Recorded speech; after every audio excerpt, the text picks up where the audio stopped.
Hi అండి, నేను వల్లిని. కొత్తగా ఇలా దోసకాయ పచ్చడి చేయండి, చాలా రుచిగా ఉంటుంది. దోసకాయ పచ్చిమిర్చి కాంబినేషన్లో సూపర్ టేస్టీ దోసకాయ పచ్చడి. ఒక్కసారి ఇలా చేశారంటే మళ్ళీ మళ్ళీ చేసుకుంటారు, అంత బాగుంటుంది. మరి ఎలా చేయాలో చూసేద్దామా. నేను అరకేజీ వరకు దోసకాయల్ని పైన తొక్కు తీసేసి గింజలు సపరేట్గా పెట్టుకుని ఈ విధంగా రెడీ చేశాను. పాన్లో అరకప్పు వరకు పల్లీలను వేసుకుని సిమ్లో దోరగా వేయించుకుని ఒక బౌల్లోకి తీసేసుకోవాలి. అదే పాన్లో మరొక 3 చెంచాల ఆయిల్ వేసుకుని మెంతులు 1/2 స్పూన్ వేయండి, చాలా బాగుంటుంది. 10 వరకు పచ్చిమిర్చిని మధ్యలో ఘాటు పెట్టి కొంచెం కలర్ మారేంత వరకు ఫ్రై చేయాలి. 2 రెబ్బల కరివేపాకును కూడా దూసి వేసేసి, అలాగే మీడియం సైజు పండిన టమాటాని చిన్న ముక్కలుగా కట్ చేసుకుని టమాటాలను కూడా బాగా మగ్గేంత వరకు వేయించుకోవాలి. టమాటాలు సాఫ్ట్గా మగ్గిన తర్వాత ఇప్పుడు స్టవ్ ఆఫ్ చేసుకుని వేయించుకున్న పల్లీలు,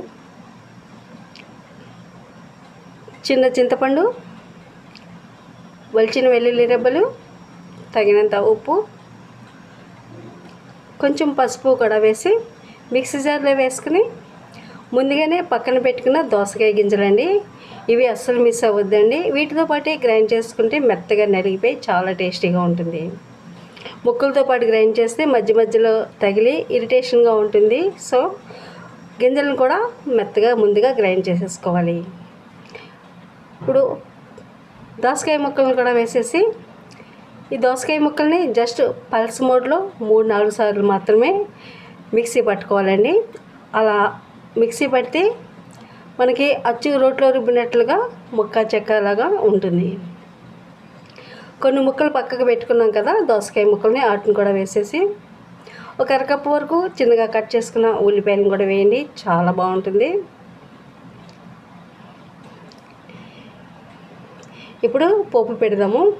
వేడివేడి అన్నంలో ఈ పచ్చడిని వేసుకుని తింటే టేస్ట్ అద్భుతంగా ఉంటుందండి. అంతేకాదు మిగతా కూరలన్నీ పక్కన పెట్టేసి అన్నం మొత్తం ఈ ఒక్క పచ్చడితోనే కమ్మగా కడుపు నిండా లాగించేస్తారు. అది మాత్రం పక్కా అండి. ఒకసారి చేసుకున్నారంటే మళ్ళీ మళ్ళీ చేసుకుంటారు. ఇప్పుడు పోపు కోసం ఆయిల్ వేసుకుని ఆవాలు, జీలకర్ర వేయించుకుని శనగపప్పు, మినపప్పు కూడా ఎర్రగా అయ్యేంత వరకు వేయించుకోవాలి. కట్ చేసుకున్న ఎండుమిర్చి, పోపుని దోరగా ఎర్రగా అయ్యేంత వరకు ఫ్రై చేయండి. దంచిన వెల్లుల్లి రెబ్బలు కూడా వేసేసి వెల్లుల్లి కూడా పచ్చివాసన పోయే వరకు ఫ్రై చేయాలి.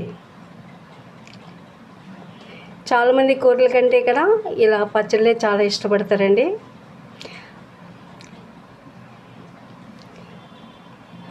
కోర్సుగా గ్రైండ్ చేయడం వల్ల రోట్లో రుబ్బిన టేస్ట్ వస్తుంది.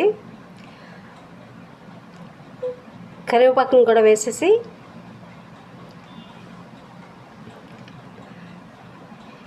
ఈ పచ్చడి దోశల్లో కూడా చాలా బాగుంటుంది.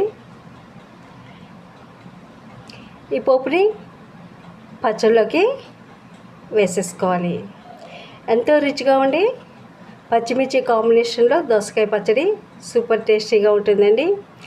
ఓసారి మీరు ట్రై చేయండి, ఎలా వచ్చిందో కామెంట్ చేయండి. వీడియో నచ్చితే లైక్ చేయండి, షేర్ చేయండి. కొత్తగా నా ఛానల్ విజిట్ చేసిన వారు ఉద్దరాజు ఫుడ్స్ ఛానల్ని సబ్స్క్రైబ్ చేయండి.